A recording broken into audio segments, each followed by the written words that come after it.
Pervitin, the secret of Nazi war tactics and lifesaver.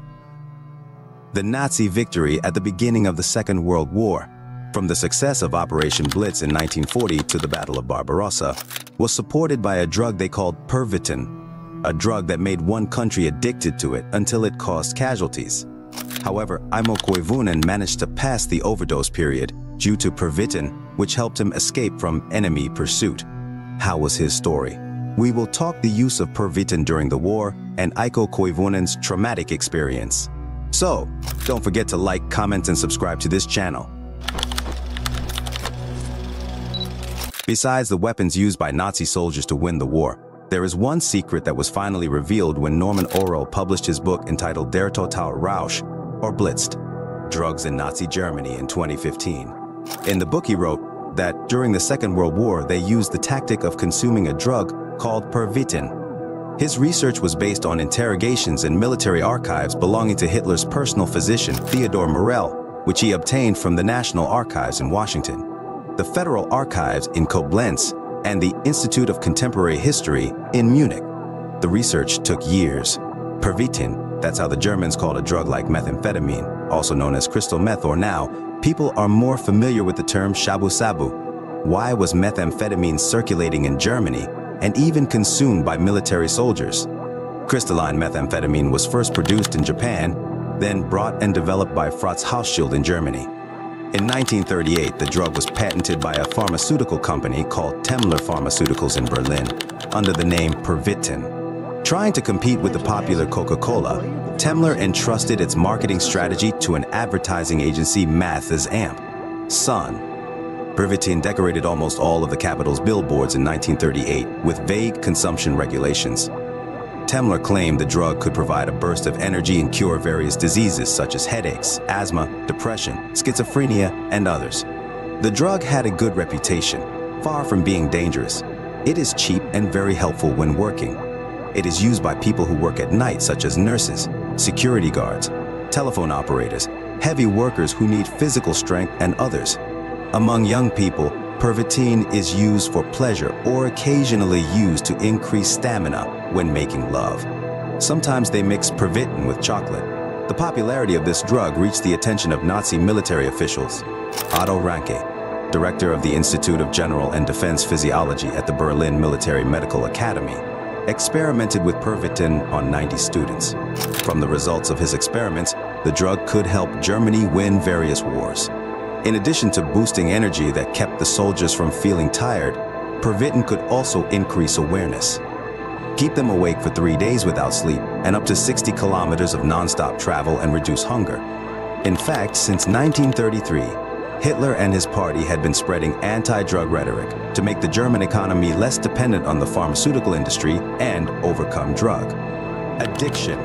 But in April 1940, the Nazis immediately released a stimulant decree that sent 35 million tablets of Pervitin and isophane, Pervitin modified by the pharmaceutical company.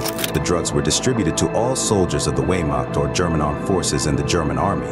As a result, the German Army won several important wars to expand its influence and power. The Blitzkrieg, or Blitz War, was one of the surprising and rapid military strategies carried out by the Nazis at the beginning of the Second World War. In this war, several Western European countries were occupied, such as France, the Netherlands, and Belgium in 1940. Pervitin consumption was introduced and incorporated into daily meals. So, the soldiers could take Pervitin 3 times a day, 1 tablet in the morning and 2 tablets in the evening. During the Blitz War, they had to go through the Ardennes Mountains where the road was rough and rugged. Therefore, the soldiers were required to stay awake during the journey. Pervitin also played a role in Operation Barbarossa, Nazi Germany's massive invasion of the Soviet Union from June to December 1941. The operation involved 3 million German troops and Axis allied forces. Pervitin could help soldiers take control of Soviet territories such as Belarus, Ukraine, and Western Russia up to the Arkhangelsk-Astrakhan line. In addition, Pervitin managed to help wage the Balkan campaign that lasted 11 days without stopping in 1941. This campaign aimed to conquer strategic areas in the Balkans. Not only Wehrmacht, during Operation Blitz, tank troops, especially the Luftwaffe or German Air Force, were required to take Pervitin. Pilots who were ambitious and interested in increasing their endurance were called pilot salt. Besides the implausible benefits of Pervitin, other scientific studies have shown the negative effects of Pervitin, such as hallucinations, addiction, sleep deprivation, and heart failure. A 22-year-old Wehrmacht soldier named Heinrich Bowles suffered from addiction. He wrote a letter to his family on May 20th, 1940, asking to be sent Pervitin because he began to feel that the Pervitin given by the military was not enough. Bowles needed Pervitin to maintain his body condition and get a sense of excitement when he was fighting in a war that required him to face terrible things. In November 1939, the German government began requiring the use of Pervitin with a prescription.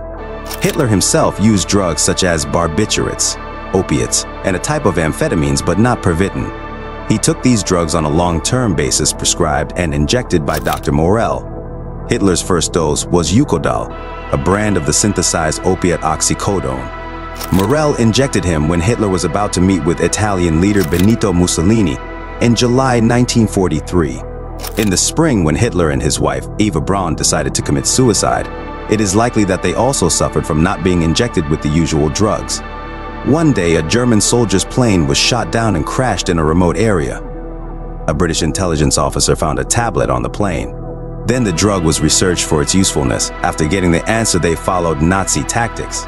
They developed a similar superior drug called amphetamine benzedrine and inhalants. The British approved their use in 1941, supplying Air Force soldiers through medics. In a day, the pilots took 10 milligrams. The Americans also used benzedrine when landing in Africa during Operation Torch in 1942. General Dwight D. Eisenhower supplied 500,000 benzedrine tablets to the soldiers. Although Pervitin use began to be controlled in 1939, many still abused it at least until the end of the war. As a result, many people died of heart failure, many committed suicide due to psychotic phases, and the military's mistakes in dosing caused many soldiers to become addicted and overdose. However, there was one soldier who survived the Pervitin overdose. Who was it, and how did it happen? In the Second World War, Finland was facing a civil war with the Soviet Union for more than 4 years. Once part of the Russian Empire, Finland became independent after the Germans arrived. When the Soviet Union allied with America, Finland began to worry that its territory would be used as a base from which the enemy could attack at any time. Aimo Koivunen joined the Finnish ski patrol when he was 27 years old. On March 18, 1944, Koivunen and his squad were patrolling around the heavily snowed in Lapland area. At that time, the Winter War that lasted from 1939 was underway. The Finnish soldiers were confident that they would win before Christmas as they knew the geographical area well. The war used skis and skilled snipers. Far behind enemy lines, Finnish ski patrols were surrounded by Soviet soldiers. The battle was unavoidable. They were vastly outnumbered by the Soviet troops. They had to escape in order to survive. The other soldiers relied on Koivunen to lead their escape. At first, Koivunen's squad managed to escape, but over time he began to be left behind by his squad until he was no longer visible. He remembered that he had brought Pervitin supplies for the entire squad. Actually, Koivunen was a strict man. He didn't like the idea of taking the energy-boosting drugs distributed by the Germans. But this time, he was in a difficult situation, so he could not help but break his principles. The thick gloves he wore to protect his body from the Arctic cold made it difficult for him to take a single Pervitin pill. While he didn't have time to open the gloves, or maybe he didn't think to open them because they were like skin on his hands. Instead, he swallowed 30 pills in a few minutes. He started to feel overly energized. He began to glide on his skis. He managed to escape the Soviets and chased after his squad. Oh no, he even surpassed them.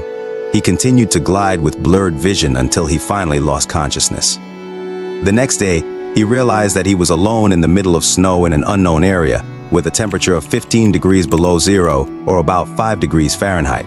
Apparently, he had crossed the snowy area for 100 kilometers. He found neither his squad nor the Soviet troops who had been chasing him. During the time Koivunen was lost, he experienced terrible hallucinations. He vaguely remembers meeting friends in his hometown. He saw what he thought were lights from the houses, but it turned out to be the North Star. He also fought with a wolf, but it was just a tree branch. He continued to slide through the snow with no hunger and no heat, only the effects of Pervitin. The next day, he saw a crowded camp. He assumed it was a Finnish army camp. He thought he was finally safe after days of sliding in the cold and under the influence of Pervitin. As he got closer, he realized it was the camp of the Soviet troops who had chased his squad yesterday. He didn't have time to turn back, so he simply glided past them, who looked at him in confusion. One of them realized that Koivunen was not one of them. A second chase ensued, which Koivunen called the scariest race of my life. Koivunen glided all day through pine forests and frozen swamps until he escaped again and saw the abandoned cottage. He went inside to rest. He lit a fire inside to warm his body. Still under the influence of Pervitin, he fell into a deep sleep. He woke up when he felt the fire he had lit licking the place where he slept. He moved away and went back to sleep. Before the cottage collapsed, Pervitin got out somehow. He saw that the cottage had been on fire for some time. Koivunen saw that the cottage was a former Soviet Union army camp. Apparently before it was abandoned, landmines were planted around the cottage. Koivunen accidentally stepped on a mine which injured his right leg and tore part of his clothes. He was still conscious, so he got up to enter the camp. When he opened the door, a second mine exploded, throwing him 30 feet into the trench. The cottage he was going to stay in finally caught fire. With his body injured and his clothes no longer able to resist the cold, he decided to wait for help in the trench at -30°C. As the influence of Pervitin faded, he began to feel hungry. Sometimes he caught Siberian sloths to eat raw or made a kind of soup from pine buds. He drank by eating snow and warmed himself by the fire he made. After a week of living in the trench, he was finally discovered by a Finnish patrol. He was rescued the next day because the patrol was small in number, so they couldn't pick him up in his badly injured state. The rescue team that arrived immediately took him to the hospital. It turned out that he had been missing for 2 weeks, during which time he had crossed 250 miles or 400 kilometers of the Arctic region. Koivunen was found still in a hallucinatory state, weighing only 94 pounds, with a heart rate of 200 beats per minute, and with severe leg injuries. Koivunen survived the traumatic experience. He married, had a family, and died in 1989 at the age of 71. His son, Mika, said that his father did not like to be questioned about his experiences in the war. But in 1978, Koivunen wrote about his Pervitin overdose experience for a magazine writing competition. He won second place. Eventually, the war with the Soviet Union ended in peace in 1940 after the sacrifice of many soldiers. Finland gave up 11% of its territory to become the Finnish Soviet Socialist Republic, which we now know as the Republic of Karelia. At the end of the Second World War, Finland became a neutral country that maintained a balance between communists and capitalists, called Finlandization.